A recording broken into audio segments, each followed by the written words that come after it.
Sarīkojam nelielu eksperimentu, un, lai to īstenot, izmantosim tajā nesen dzimušu Džeka Rasela šķirnes meitenīti, kura gan ir potēta, bet kura nav čipota.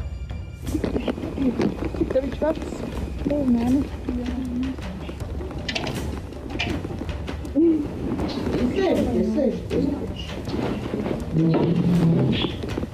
Bet tev pārsteigti ir. Jā, kas viņam ir un kas viņam nav? Viņam nav vecību.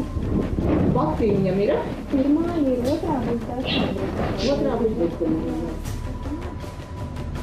Procedūra norit ātri, un lieta ir darīta. Cena – 12 eiro. Tas 12. Fonā dzirdams suņu rejs. Var saprast, ka kopš 2013. gada Ligitas Ūdres suņu stāstā nekas daudz mainījies nav. Bet, ja viņa nav certificēta veterinārā ārste, tad kā viņa var likt suņa pasēs zīmogu un parakstu? Un izrādās, viss ir vienkārši. Viņa netraucēti turpina savu darbību, lietojot savas meitas, nesen veterinārā ārsta certifikātu iegūšās Daces Maculevičas datus.